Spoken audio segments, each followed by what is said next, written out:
ecology professor here at the Range Cattle RAC, and today we're going to talk about bluebirds. So, has anyone ever seen a bluebird before? Yeah? What do they look like?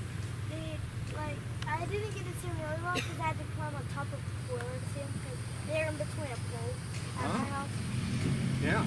So, bluebirds are perhaps no surprise blue, right? So, we've got two bluebirds here. We've got the male and the female. So the male has got that bright blue back and a chestnut chest and then a white rump. The female looks different, right? She's got a little bit of blue, but mostly gray back and head, and her chestnut is a lot more bleached, so a lot less vibrant.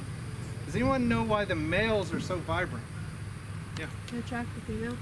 Yeah, so we can't even see it, but bluebirds can see in ultraviolet light, and this brilliant blue that the male has shines into ultraviolet. So the females are looking for brilliance in ultraviolet light to select their males. So why are the females not brightly colored? Yeah. That's right, yeah. They don't need to attract the males. There's no problem there. So it's better for them to be dull colored so that they aren't detected by predators.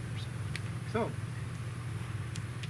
bluebirds are what we call functional insectivores. So that means they eat mainly insects. So they eat things like caterpillars, crickets, grasshoppers, and spiders as well.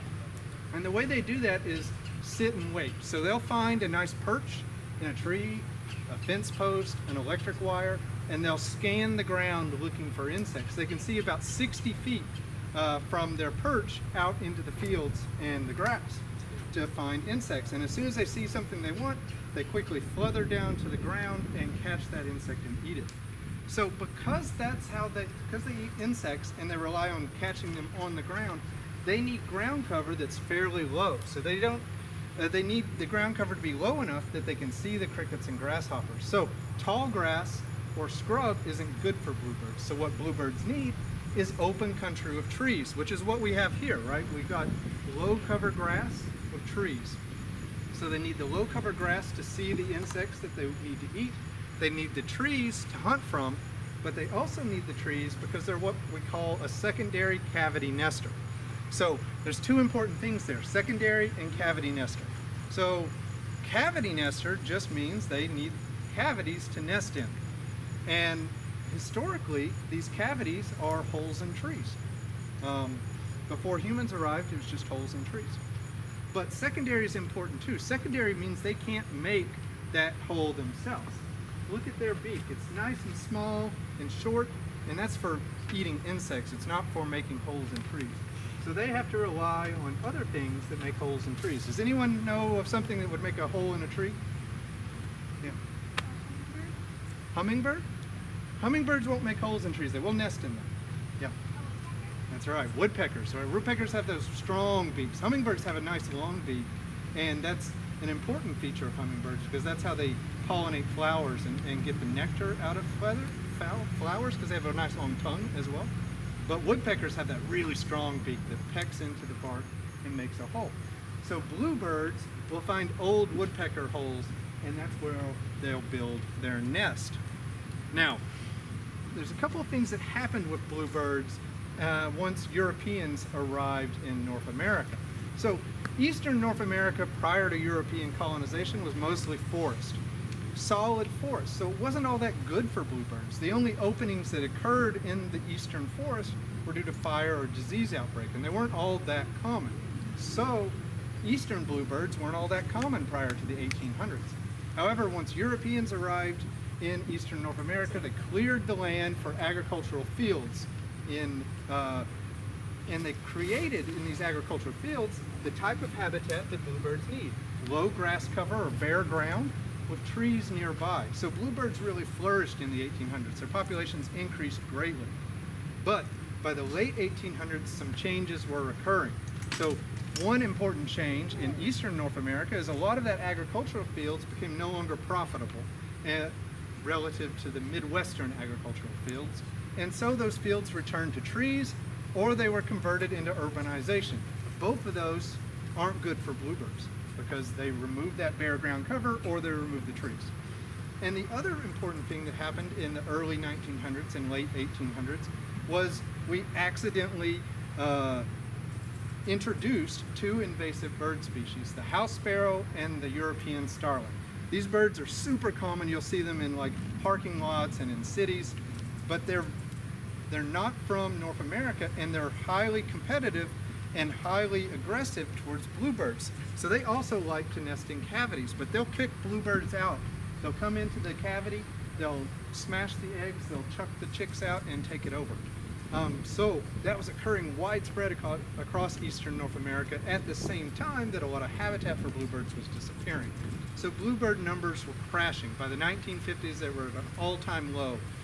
And that's when societies like the North American Bluebird Society and the Florida Bluebird Society realized that we can relieve the pressure on bluebirds by providing artificial nesting cavities through nest boxes, right? So we can set up a nest box in an open field, and now there's an extra cavity for a bluebird. And because we set this nest box up, we can make sure house sparrows and starlings don't go in. And when people started doing this in really widespread areas and really high numbers, hundreds of thousands of nest boxes since the 1960s, bluebird populations rebounded across North America.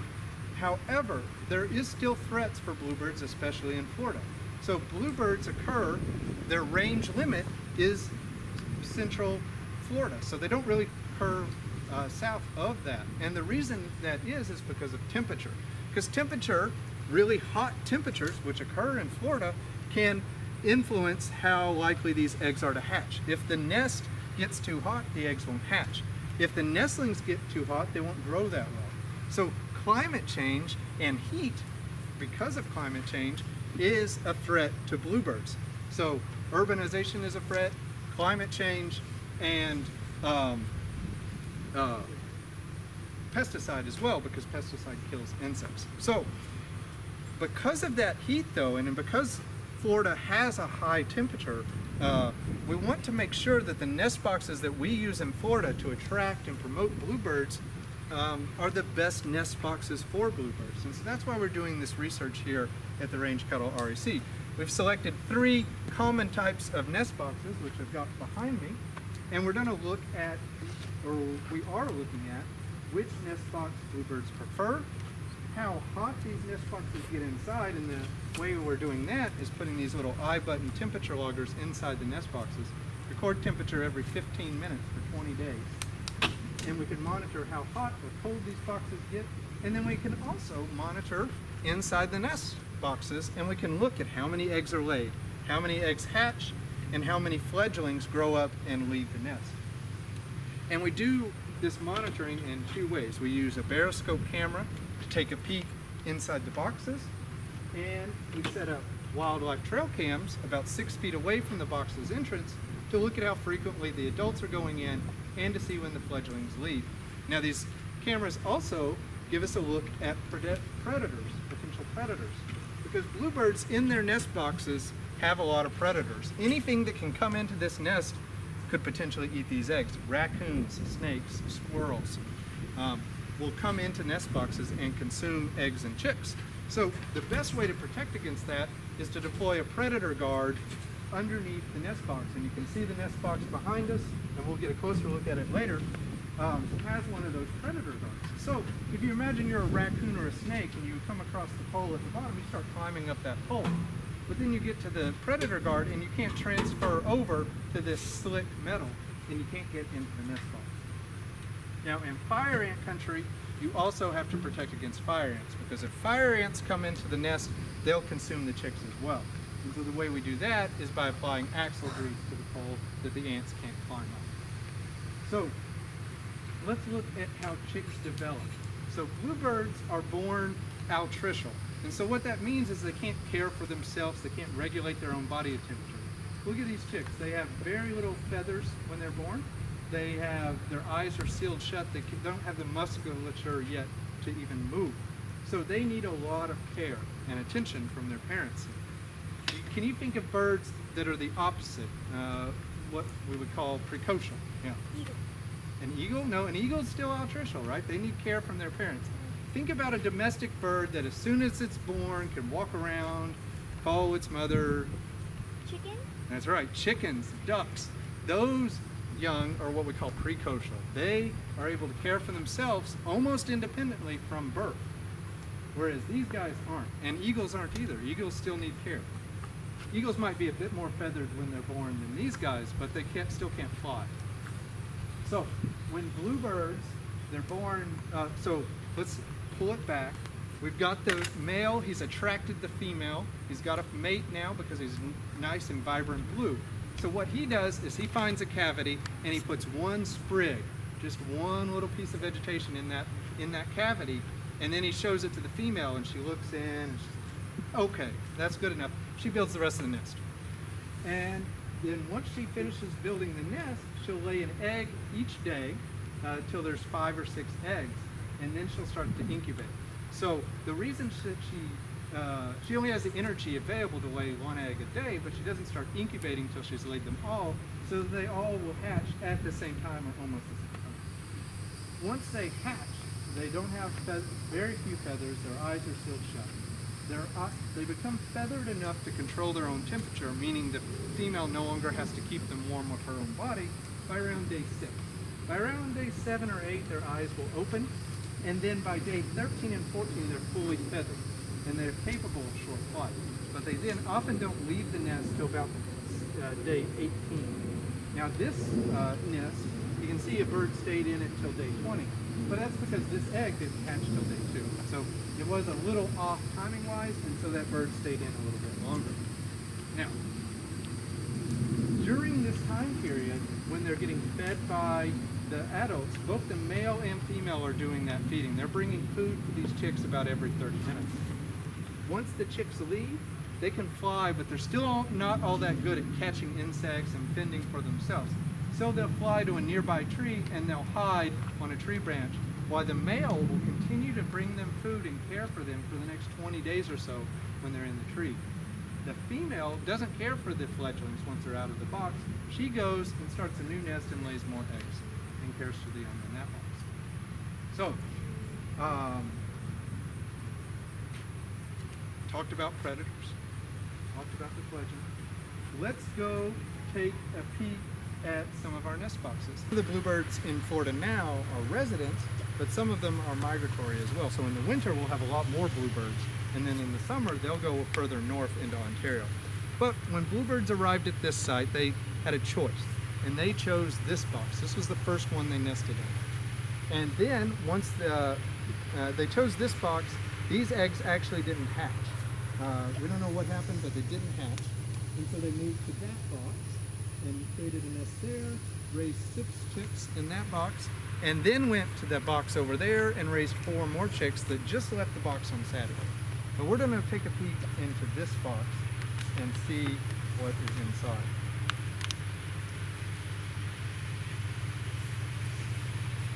So I'll need 2 people.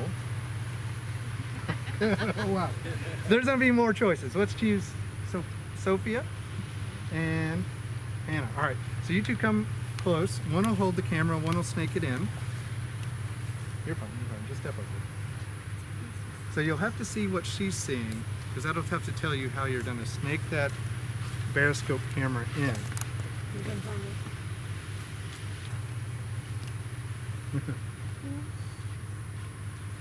Oh, there we go. Oh, yep, there's an egg. You can look. Yeah. Not like you can't look.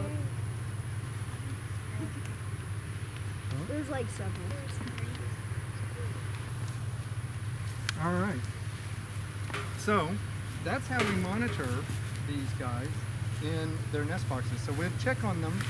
Now, like I said, these aren't active. We wouldn't want to be disturbing them this much if they were, but we'll check them every other day to make sure the eggs are hatching, to make sure the chicks are growing, and to find out when they actually leave the nest. Now, when you put up a bluebird nest box at your house, you can check it by simply opening up the side of the door and peeking in. And we'll do that on that one over there. Yeah, we'll do that over there. But when you've got a nest box with actual chicks and eggs in it, you don't want to disturb them too much. and you don't want to open up the box after the chicks are 12 days old. Because once they're 12 days old, they might think, I could leave this box if you're a predator. I might try to get away from you. And they're going to fall out of the box and then not be able to get back in and not going to survive outside of the box. So you have to put them back in, and you really don't want to do that level of experiments.